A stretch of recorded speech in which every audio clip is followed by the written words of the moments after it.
การสบายดีทุกคนเนาะมื้อนี้ก็มาอยู่กับซอยแลนด์ Channel เช่นเคยเนาะเดี๋ยวมื้อนี้ข่อยก็จะมาสอนวิธีการเทรดใน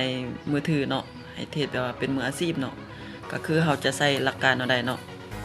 ก็บ่ได้อัดคลิปมาดนเนาะเดี๋ยวมื้อนี้ก็สิมาเฮ็ดคลิปอีกคลิปหนึงเนาะซึ่งมีลูกทีมแต่ว่าแบบมีคนขอมาเนาะว่าค่อยเทรดแนวใดเนาะในการเทรดในโทรศัพท์แล้วก็เบิ่งอินดิเคเตอร์แนวใดเนาะเดี๋ยวเราก็มาติดตามคลิปนี้แล้วเนาะเดี๋ยวข่อยก็จะเฮ็ดเป็นคลิปให้ทุกคนได้เบิ่งเนาะ โอเคเนาะคนอื่นเขาเข้ามาเนาะเขาเข้ามาบนหน้าจอในมือถือของเราแล้วเนาะให้เราสามารถไปโหลดแอป Binance เนาะทุกคนก็คือตัวนี้เนาะเขาจะใช้ตัวนี้ในการเบิ่งข่าวคอนเทนต์คริปโตเนาะทุกคน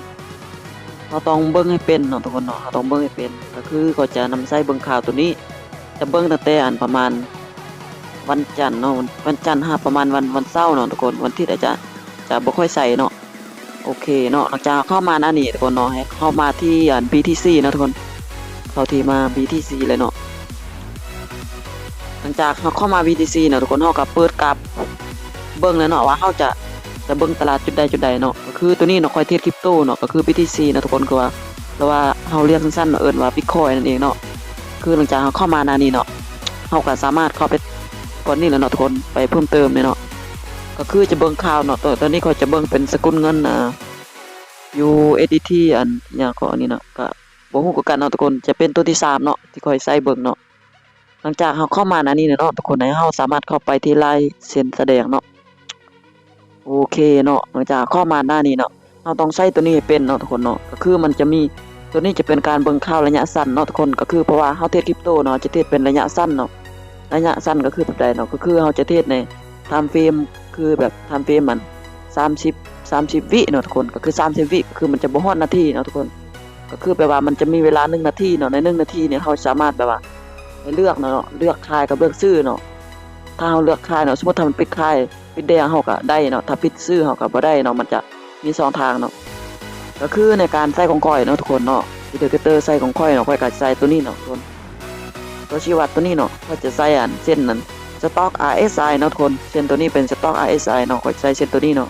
เข้ามาสู้แล้วก็จะใส่เป็นซองกระดานเนาะทุกคนราคาจะบ่คือกันเนาะทุกคนให้ทุกคนสังเกตเห็นบ่ราคามันจะบ่คือกันเนาะเดี๋ยวใครจะย่อกราฟนิดนึงเนาะ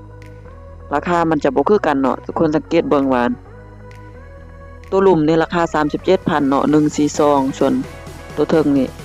37,126 เนาะมันจะบ่คือกันเนาะทุกคนเนาะแล้วก็ตัวทั้งรูปมันจะให้เฮาเฮ็ดข่าวก่อนเนาะทุกคนโอเคเนาะเพราะว่าลายเดี๋ยวเฮาก็จะเข้าตลาดแล้วเนาะซึ่งในแอปการใช้มื้อนี้ข้อยก็จะนำใช้แอป Arenabo เนาะทุกคน Arenabo VIP เนาะเดี๋ยวข้อยก็ใส่ทุกคนเห็นแล้วเนาะโอเคจะเข้ามานี่เนาะเฮาข้อยก็จะเทศเป็น2จอแล้วเนาะทุกคนให้ทุกคนแบบลองเบิ่งนำกันเนาะว่ามันจะได้ผลบ่เนาะซึ่งค่อยจะเทศเป็นแบบมืออาชีพแล้วเนาะทุกคนก็คือก็จะเทศแบบว่าทุกมื้อแล้วเนาะข้อยจะเทศทุกมื้อแต่ข้อยจะเข้ามาเทศตอนแบบข้อยอยากเทศเนาะตอนได้อารมณ์ข้อยบ่ดีข้อยก็จะบ่เทศทุกคนโอเคมาติดตามกันแล้วเนาะข้อยเอางบมาอยู่ที่36เหรียญเนาะทุกคนแล้วค่อยจะไปจำหนึ่งเนาะมาลุ้นนำกันเนาะค่อยจะไปจากซอง3ออเดอร์เนาะให้ทุกคนได้เบิ่งนำกันเนาะมันก็อาจจะมีพลาดได้เนาะทุกคนเนาะแต่ค่อยก็ใส่แต่ตัวนี้เนาะทุกคนโอเคทุกคนออเดอร์นี้ก็ถือว่าจัดในออเดอร์ที่แบบว่าอยากค่อนข้างที่แบบว่าจะมั่นใจหน่อยนึงเนาะโอเคค่อยจะตามซื้อขึ้นไปแล้วเนาะโอ้ยมันทางเข้ามาเนาะคายเลยมันทางเข้ามาเนาะทุกคนเนาะออเดอร์เมื่อกี้มันทางเข้ามาเลยเฮาก็เลยตามคายเลยเฮาซื้อเนาะเฮาซื้อออเดอร์นึงแต่ว่าตามคายออเดอร์นึงเนาะแปลว่ามันเป็นออเดอร์ที่แบบว่ามันทางเข้ามาเนาะก็คือตลาดตัวนี้มันมีการทางเข้ามาเดี๋ยวก็จะเพิ่มแซนหน่อยนึงเนาะมาเบิ่งนำกันเนาะทุกคนตัวนี้จะเป็นโตค่อยนำใส่เนาะเมื่อกี้ค่อยตลาดมันทางเข้ามาเนาะก็เลยตามคายเนาะโอเคเนาะก็ถือว่าวินเนาะคนออเดอร์แรกก็วินเนาะเราจะไปต่อออเดอร์ประมาณ2ออเดอร์หรือว่า1ออเดอร์ตื่มเนาะทุกคนโอเคออเดอร์นี้ค่อยไป2เหรียญเนาะก็จะเฮ็ดให้ทุกคนเบิ่งแล้วเนาะว่าค่อยใส่เดอร์คิเตอร์หยังเนาะเข้ามาช่วยเทศก็คือค่อยใช้ตัวนี้คือเก่าเนาะทุกคนมาลุ้นนำกันเนาะก็คือออเดอร์นี้ทุกคนสังเกตเส้นยูโรเห็นบ่มันสามารถแบบว่าครึ่งราคาขึ้นเนาะค่อยตามซื้อขึ้นไปแล้วเนาะไปตามซื้อขึ้นไปแล้วเนาะคนเห็นมันครึ่งราคาขึ้น ามซื้อกันไปเลยมาเบิ่งว่ามันจะพักราคาลงอีกบ่มาลุ้นนำกันเลยเนาะมันก็เสี่ยงอยู่เนาะทุกคนเพราะว่ามันเป็นเทรนด์ขาลงเนาะเดี๋ยวนี้มาเบิ่งนำกันเลยเนาะว่าค่อยก็นำใส่แต่ตัวนี้เนาะในการเข้าช่วยเทรดนะทุกคนมาเบิ่งว่ามันจะได้ผลบ่เนาะมันก็ส่วนหลายมันก็ได้ผลอยู่เนาะทุกคนมันจะได้ผลหลายกว่าอันนั้นเนาะแต่ว่าตัวนี้มันเป็นตามเทรนเนาะพอดีค่อยส่วนเนาะโอเคมาเบิ่งเอาเดี๋ยวต่อไปเลยเนาะไปที่3เหรียญเนาะ3,999โอเคแต่ค่อยก็จะสังเกตดีๆเนาะว่าค่อยจะใส่2จอค่อยใช้เทรดบนมือถือเนาะก็คือเทรดแนวใดเนาะให้ได้กำไรเฮาจะเทรดตัวนี้เนาะนี่ก็ถือว่าเฮาบวกเนาะทุกคนเราจะมาไปอีกออเดอร์หนึ่งเนาะให้ทุกคนได้เบิ่งกันเนาะว่ามันได้ผลแต่บ่เนาะโอเคทุกคนออเดอร์นี้ค่อยจะตามขายเลยเนาะค่อยจะตามขายเลยเนาะทุกคนออเดอร์นี้ค่อยตามขายย้อนหยังก็คือว่าเส้นสต็อก RSI มันยังอยู่รูปเนาะทุกคนก็คือเส้นตัวนี้เนาะมันยังอยู่รูปก็จะตามขายเชื่อว่ามันบ่ยังบ่ขึ้นไปได้เนาะมาลุ้นนำกันเลยเนาะว่ามันจะเที่ยวบ่หรือว่าขอโทษเนาะว่ามันปิดแดงบ่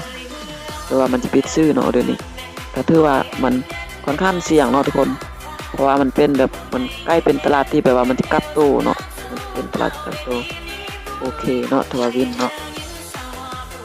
นี่เนาะทุกคนก็คือการนำใช้เทรดของค่อยเนาะง่ายๆเนาะทุกคนบ่ต้องมีคอมพิวเตอร์อย่างเนาะก็สามารถใช้แบบว่าเทรดในโทรศัพท์ก็ได้เนาะในการเทรดบนมือถือเนาะถ้าใครอยากเทรดเป็นแบบว่ามืออาชีพเนาะก็คือตอนนี้ค่อยก็เฮ็ดเป็นมืออาชีพเนาะในการเทรดเนาะ